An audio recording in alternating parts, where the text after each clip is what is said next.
بسم الله الرحمن الرحيم الحمد لله رب العالمين والصلاة والسلام على رسول الله صلى الله عليه وسلم يكبرون في السنة السلام عليكم ورحمة الله وبركاته بسم الله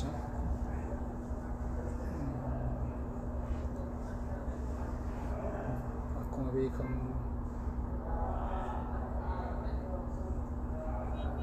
وأن هنتك السنة عندي خيني أركاد الجرو أكون أربعين جرام يقول كل درة اللي قد خيني اللي قم تشوفين اللي وجين بهجات تري رفول دراتس قد خيني اللي قم تشوفين اللي ودين تاني أكسر جودان كبا كوبيكم قدي يبدون كم رجل كبير في الناس كبير إسلام وجودتي قد نجرا بيتني هندنو بكر نفني هندنو بكر نفني بكا نمن هندنا كل تاو نمدينا هذا هو الواقع المتديما كانت توكو سيارسا توكو سيلوبا سيدلان سيسا سجلينجرا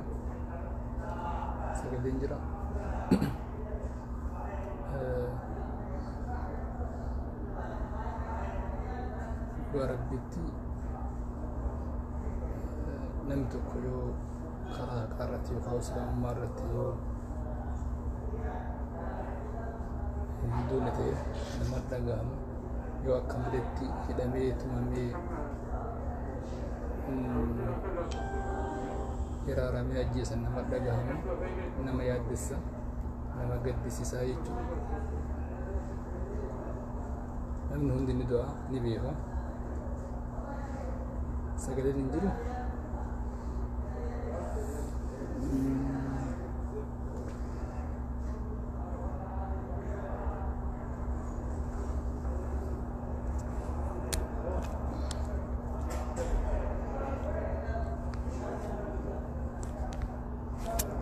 سجلين نجامة سجلين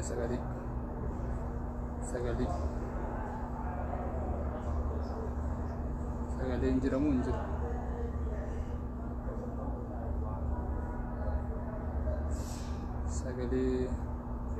سجلين نجامة مول نجام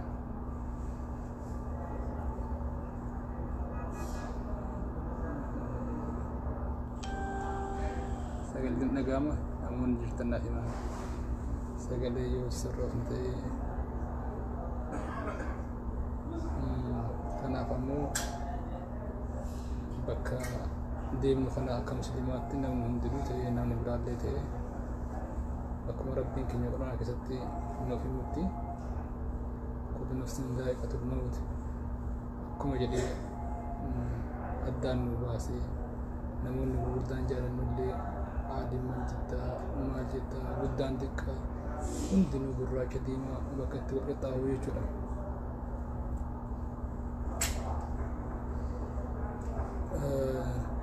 kanaaf bakka sanni beeyna haa ta'u namni tokko akka malletti yookaan akka hin taanetti yoo ta'e xiqqoo akka islaamaatti nama dhagahama namni islaamaa gadhisee yoo ta'e nama yaachisa nama dhagahama garaa nama guba namni akka mootummaa keenyaa kan guutuu addunyaa marti islaamaa hundi jaalatu من مسلمة هندي تجمدوا خدوي يدو قلب أمة إسلامة ومداج أبتيجو كناف إنسان كأجيس اللي خير اللي خيرار سلي إن شاء الله ربي برتو والأرجو ديماني عندي خير ربي برتو والأرجنا نمونا واحد جتي باتي برقم mootummaan dhugaadha, mootummaan haqaadha, rabbii qofa kan namaa maqaadha, kan rabbii qofa kan haqa. Nama waan hojjetu dubbaatee harka baatee luka baatee bira dhaqa inshaallah. Nillee inshaallah jannat al-firdaus ni badhaafama jennee abdanna. Inni biraa du'aa abbaa keenya, abbaa keenya, abbaa akaakayyuu keenya, abbaa abbichuu keenya dhageenyee turre. An dhugamatti dhugaan itti hin fakkaanne wanti sun haqiqatan dhugaan itti hin fakkaanne. Maaf jennaan dhugaadha manguddoodha, garuu dibamee isaanillee hin dhageenye. Namni tokko nama guddaa, nama muummicha, abbaa muummicha ministeera biyya tokkoo dhibamuu isaanii akkamitti akka dhugatanaaf hin galu xiqqoo na dhagahamte jechuudha. Inuma naaf hin galle.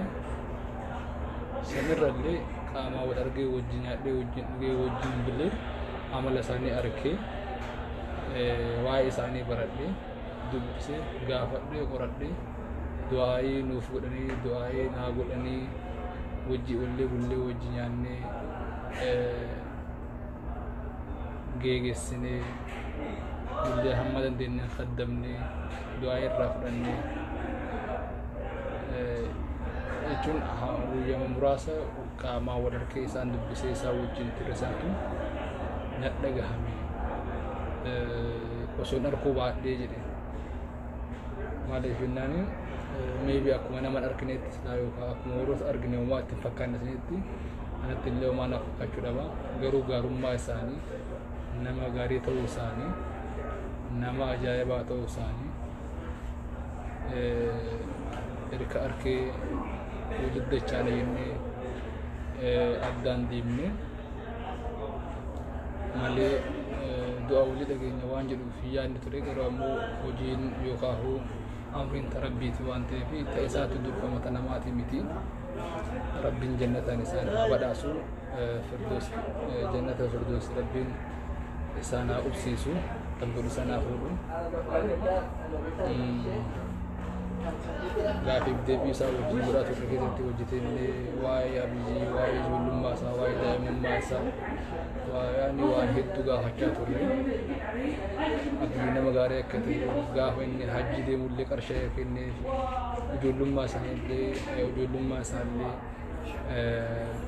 waan gaggaarii qofa akka dalagaa ture. Waan gaggaarii irraa himanii hattaan osoo rakkoo illee jiraatee rakkoo sanillee dhoksanii bira kutuudhaaf tattaafataa turan jechuudha. Keessaafuu gidduu namoonni hedduun gidduu abiyyiitiif gidduu abbaadhaa waatu jira haasaan sun isaan waa takka hin jiran nagaadha, walitti nuti fayyaadha, alhamdulillah nagaa qabna, waa takka nagaa qabna, bareedaadha jedhanii du'aa isaafis godhanii akka gaarii irraa dubbatanii waan gaarii irraa dubbatanii isaafillee abiyyiifillee du'aa gochaa haala gaarii irra turan jechuudha isaanii. Kanaaf dhumatti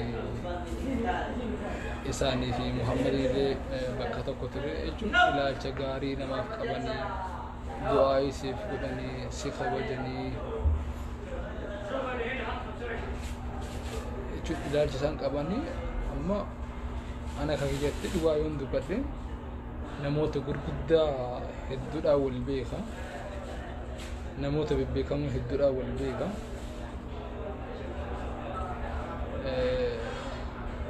Nama tokko nama inni beekamaadha, nama guddaadha, amala abbaa isaanii argita, amala haadha isaanii argita, yookaan obboleewwan argita, waa wayinuu argita jechuudha.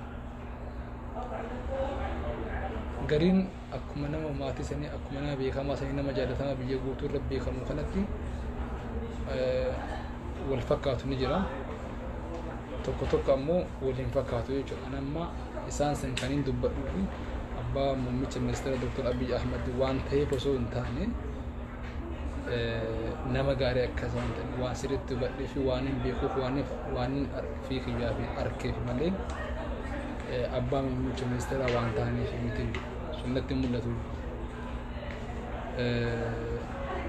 Hagam takka akkasaan nama gaarii ta'an guyyaa muraasa keessatti yeroo muraasa keessatti sa'aa muraasa keessatti waan hin arkeef natti dhagahamee inumaahu akka tasaa ta'eetiin akka warroonni hedduu Saudi Arabiyaa jiraatan ni beeytanii asii guyyaa rafanii halkan hin rafanii guyyaa rafaa olee naannoo asraatitti yeroo lafaa ka'ee Facebook ilaalu suuraa yeroo lama sadii akkan argin dubbisneef suuraa isaanii argee yeroo argu hajjii yaadadhe tarii hajjii deemuu isaanii yaada abbaan Abiyyi hajjii geggeessuudhaaf uummanni poostii gochuu jedha inni yaan kiyya achumara naa bu'ee hajjii waliin naafutee yeroo lallaalu barreeffama innaa lillahi wa innaa ilaihi raaji'uun jedhu argee amanuu hin dandeenye inumadha amanuu hin dandeenye hedduun dhibbe hattaa na haga irraallee amanuu hin dandeenye dhugatti waan itti fakkaatu hanguma amma haasa'u kanallee jechuudha. Kanaaf wanti godhan hin jiru alhamdulillahi rabbil aalamiin hojii rabbiin isaan haa milkeessu akkuma duniyaatti illee osoo lubbuudhaan jiran waan namni hedduu fi namni baay'een hawu ilmi isaa mootummaa tahee ilmi isaa olaantummaa argatee rabbi ol fuudhee mootummaa ta'uu osoo hin taane ilma isaa kan namni jaallatu kan hawaasni wareegamuuf kan hawaasni jaallatu arkanii hawwii haadhaa sanillee ijaan arkanii deemuun kun waan bareedaadha. Carraa namni baay'een hin arkanne arkatanii haati isaanii rabbiin haa araaramuufi hawwii waggaa dheeraadha hawwii yeroo dheeraadha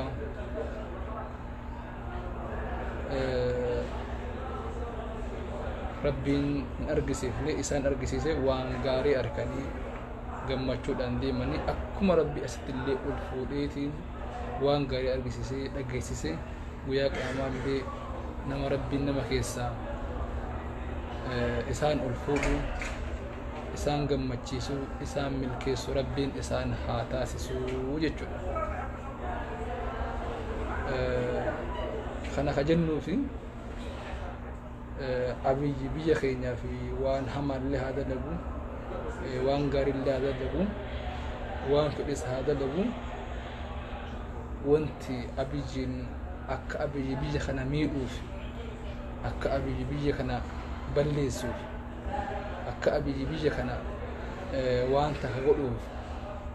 hamtuus haa ta'u khayriis haa ta'u sababa ka tahe rabbii gaditti abbaadha haadhaa jechuudha. Osoon abbaan kun hin jiraanne silaanii fi abbaan kun hin jiraanne Abiyyiin jiraata jechuun tarii rabbiin akkatti nama jiraachisuun hin beekamu. Alaa kulli haalin sababa isaanii argame isaan kana galateeffachuu isaan kana du'aa gochuun dirqama ta'a jechuudha. Maaliif kanaa booda guyyaarraa dagachaa deemna kanaa booda guyyaarraa irraanfachaa deemna kanaa booda guyyaarraa hin beektan kaa hammamillee guddaa ta'u namni tokko nama rabbiin laaffisee fi kophatti dhuunfatti du'aa godheef malee hoyi fi girrigirriin deemtu hundinuu kanaa booda dhaabbachaa deemte jechuudha. Oolaa hin dagataman jechuudha. Kanaaf ammoo isin akka musliimaatti dagachuu osoo hin taane hundi keessan kophaadhaan ta'e irraa sadaqachuu ta'e du'aa gochuufis ta'e maqaa isaaniitiin birii takka ta'e lama ta'e